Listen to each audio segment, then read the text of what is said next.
Sadly,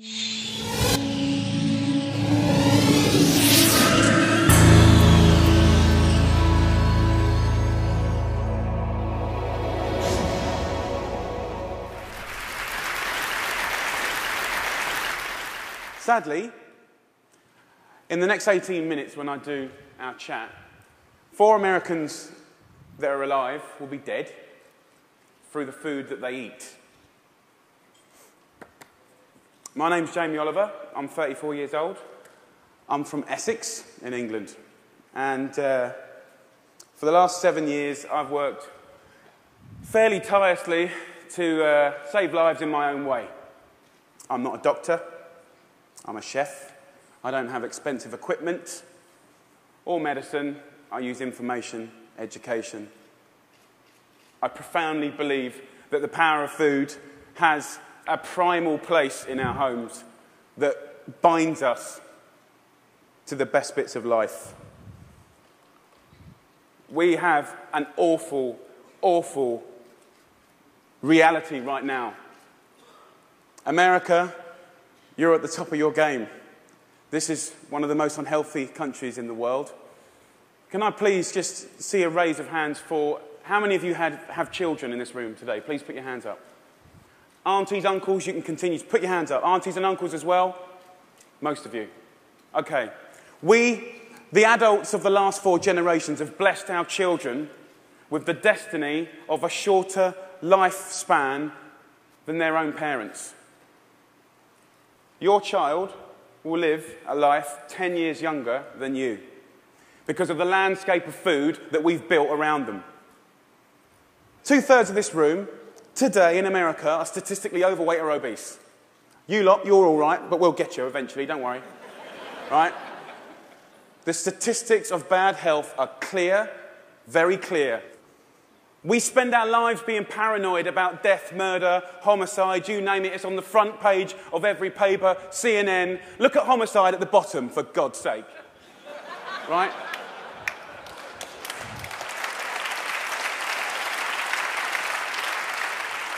Every single one of those ones in the red is a diet-related disease.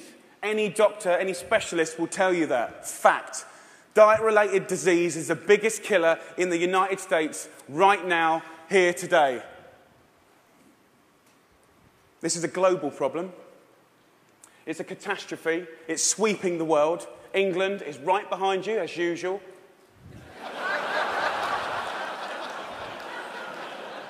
I know they were close, but not that close. We need a revolution. Mexico, Australia, Germany, India, China, all have massive problems with obesity and bad health. Think about smoking. It costs way less than obesity now. Obesity costs you Americans 10% of your healthcare bills, $150 billion a year. In 10 years, it's set to double, $300 billion a year. And let's be honest, guys, you ain't got that cash. I came here to start a food revolution that I so profoundly believe in. We need it. The time is now. We're in a tipping point moment. I've been doing this for 7 years. I've been trying in America for 7 years. Now is the time when it's ripe. Ripe for the picking. I went to the eye of a storm. I went to West Virginia, the most unhealthy state in America. Or it was last year. We've got a new one this year, but we'll work on that next season.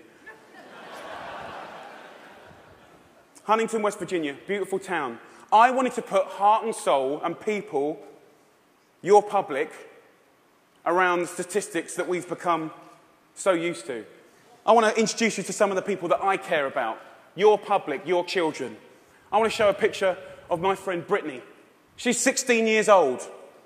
She's got 6 years to live because of the food that she's eaten.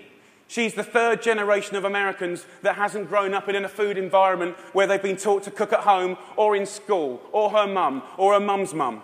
She has 6 years to live. She's eating her liver to death. Stacey, the Edwards family. This is a normal family, guys. Stacey does her best, but she's 3rd generation as well. She was never taught to cook at home or at school. The family's obese. Justin here, 12 years old, he's 350 pounds. He gets bullied, for God's sake. The daughter there, Katie, she's 4 years old. She's obese before she even gets to primary school. Marissa, she's all right. She's one of your lot. But you know what? Her father, who was obese, died in her arms. And then the second most important man in her life, her uncle, died of obesity. And now her stepdad is obese. You see, the thing is, obesity and diet-related disease doesn't just hurt the people that have it, it's all of their friends, families, brothers, sisters. Pastor Steve, an inspirational man, one of my early allies in Huntington, West Virginia. He's at the sharp knife edge of this problem. He has to bury the people, okay? And he's fed up with it. He's fed up with burying his friends, his family, his community. Come winter, 3 times as many people die. He's sick of it. This is preventable disease, waste of life. By the way, this is what they get buried in. We're not geared up to do this. Can't even get them out the door, and I'm being serious. Can't even get them there, forklift. Okay, I see it as a triangle, okay? This is our landscape of food. I need you to understand it. You've probably heard all this before, but let's just go back over it. Over the last 30 years, what's happened that's ripped the heart out of this country? Let's be frank and honest. Well, modern day life. Let's start with the main street. Fast food has taken over the whole country, we know that. The big brands are some of the most important powers, powerful powers in this country. Supermarkets as well. Big companies, big companies. 30 years ago, most of the food was largely local and largely fresh. Now, it's largely processed and full of all sorts of additives, extra ingredients, and you know the rest of the story. Portion size is obviously a massive, massive problem. Labelling is a massive problem. The labelling in this country is a disgrace. They want to self-police themselves. The industry want to self-police themselves. What, in this current climate? They don't deserve it. How can you say something is low fat when it's full of so much sugar? Home. The biggest problem with the home is that used to be the heart of passing on food culture, what made our society. That ain't happening anymore. And you know what, as we go to work and as life changes and as life always evolves, we kind of have to look at it holistically, step back for a moment and readdress the balance. It ain't happening, it hasn't happened for 30 years, okay? I want to show you a situation that is very normal right now, the Edwards family. Let's have a talk. This stuff goes through you and your family's body every week. And I need you to know that this is going to kill your children early. How are you feeling? I'm just feeling really sad and depressed right now. That, I want my kids to succeed in life, and this isn't going to get them there. But I'm killing them.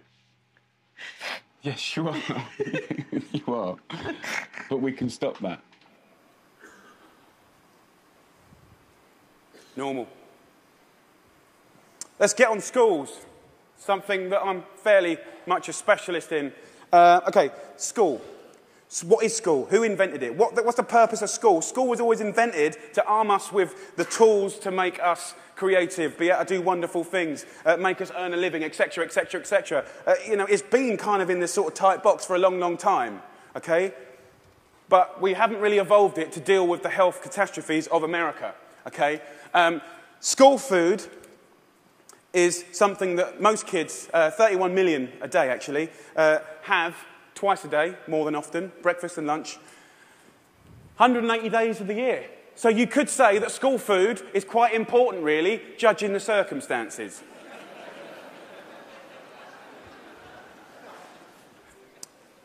Before I crack into my rant, which I'm sure you're waiting for, I need to say one thing, and it's so important in hopefully the magic that happens and unfolds in the next 3 months. The lunch ladies, the lunch cooks of America, I offer myself as their ambassador. I'm not slagging them off. They're doing the best they can do. They're doing their best. But they're doing what they're told, and what they're being told to do is wrong.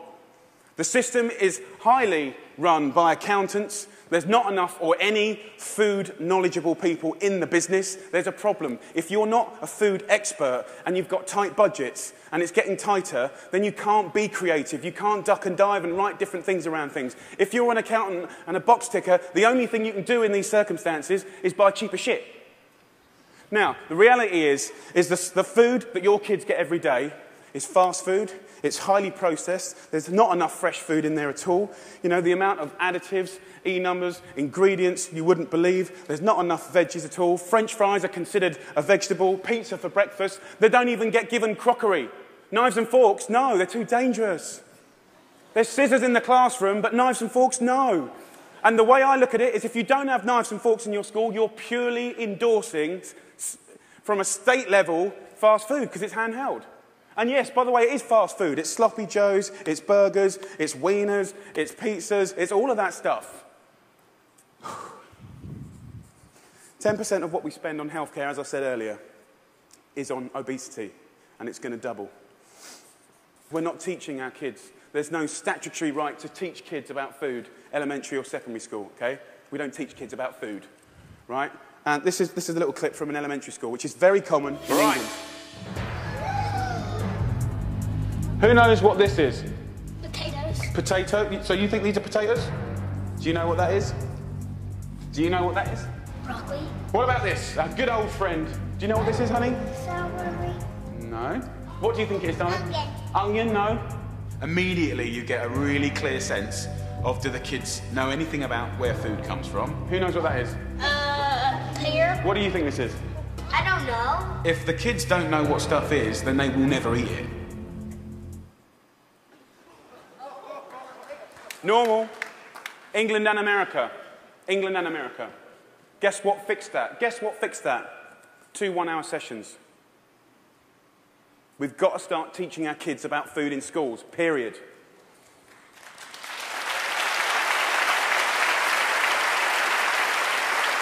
I want to tell you about something that kind of epitomizes the trouble that we're in, guys, okay? I want to talk about something so basic as milk.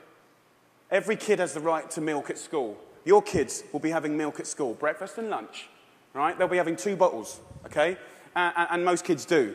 But milk ain't good enough anymore because someone at the milk board, right, and don't get me wrong, I support milk, but someone at the milk board probably paid a lot of money for some geezer to work out that if you put loads of flavourings and colourings and sugar in milk, right, more kids will drink it. Yeah. And obviously, you know, now that's going to catch on. The Apple board is going to work out that if they make toffee apples, they'll eat more apples as well. Do you know what I mean?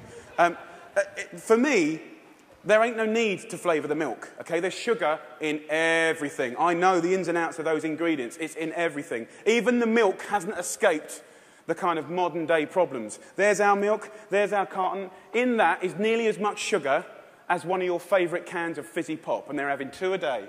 So, let me just show you. We've got one kid here having, you know, 8 tablespoons of sugar a day. You know, there's your week. There's your month. And I've took the liberty of putting in just the 5 years of elementary school sugar, just from milk. Now, I don't know about you guys, but judging the circumstances, right, any judge in the whole world would look at the statistics and the evidence, and they would find any government of old guilty of child abuse. That's my belief.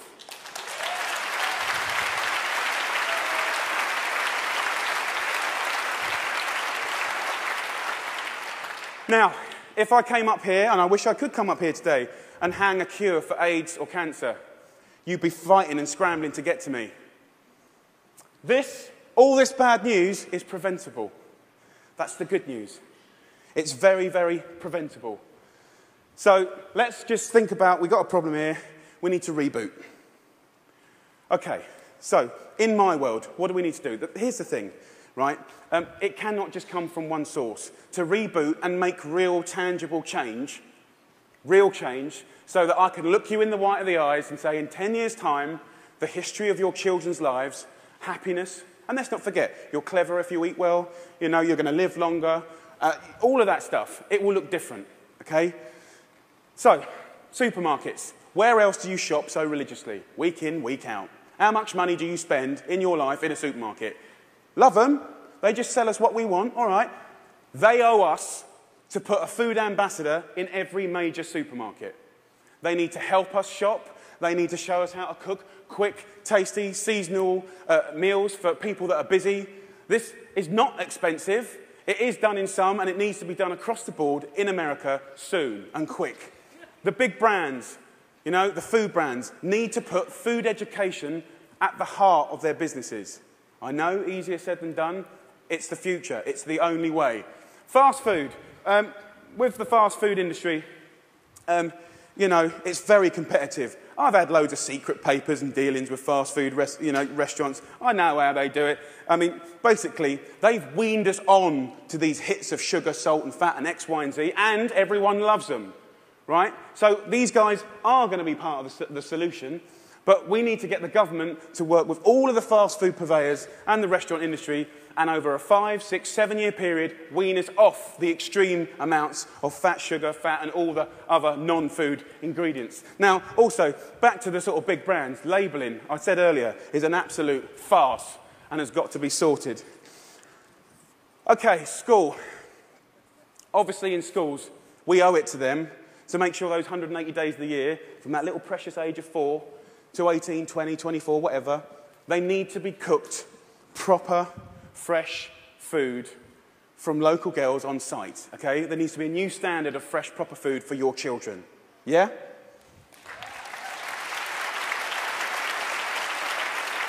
Under the circumstances, it's profoundly important that every single American child leaves school knowing how to cook 10 recipes that will save their life.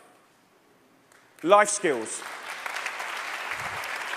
That means that they can be students, young parents, and be able to sort of duck and dive around the basics of cooking no matter what recession hits them next time. If you can cook, recession money doesn't matter. If you can cook, time doesn't matter. The workplace, we haven't really talked about it. You know, it's now time for corporate responsibility to really look at what they feed or make available to their staff. The staff are the mums and dads of America's children. Marissa, her father died in her hand. I think she'd be quite happy if corporate America could start feeding their staff properly. Definitely they shouldn't be left out. Let's go back to the home. Now, look, if we do all this stuff, and we can, it's so achievable. You can care and be commercial, absolutely. But the home needs to start passing on cooking again, for sure. For sure. Pass it on is a philosophy. And for me, it's quite romantic, but it's about if one person teaches 3 people how to cook something, you know, and they teach 3 of their mates, that only has to repeat itself 25 times, and that's the whole population of America. Romantic, yes, but most importantly, it's about trying to get people to realise that every one of your individual efforts makes a difference. We've got to put back what's been lost. Huntington Kitchen. Huntington, where I made this programme, you know, we've got this primetime programme that hopefully will inspire people to really get on this change. I truly believe that change will happen. Huntington Kitchen, I work with a community. I worked in the schools. I found local sustainable funding to get every single school in the area from the junk onto the fresh food. $6.5 grand per school. That's all it takes, $6.5 grand per school. The kitchen is 25 grand a month, okay? This can do 5,000 people a year, which is 10% of their population, and it's people on people. You know, it's local cooks teaching local people. It's free cooking lessons, guys. Free cooking lessons in the main street. This is real tangible change. Real tangible change. Around America, if we just look back now, there's plenty of wonderful things going on. There's plenty of beautiful things going on. There are angels around America doing great things in schools, farm-to-school setups, garden setups, education. There are amazing people doing this already. The problem is they all want to roll out what they're doing to the next school and the next, but there's no cash. We need to recognise the experts and the angels quickly, identify them, and allow them to easily find the resource to keep rolling out what they're already doing and doing well. Businesses of America need to support Mrs. Obama to do the things that she wants to do.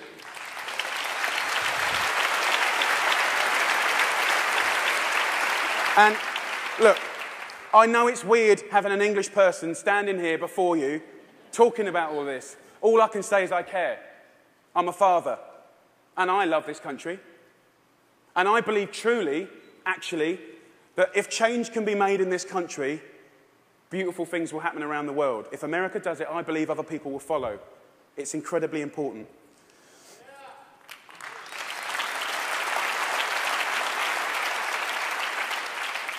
When I was in Huntington, trying to get a few things to work when they weren't, I thought, if I had a magic wand,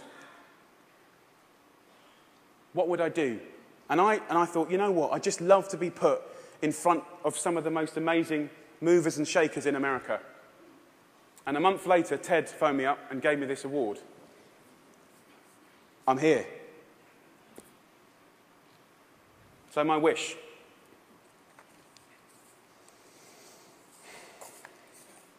Dyslexic, so I'm a bit slow.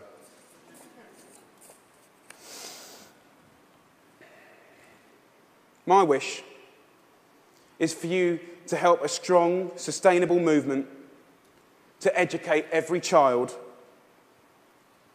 about food, to inspire families to cook again, and to empower people everywhere to fight obesity.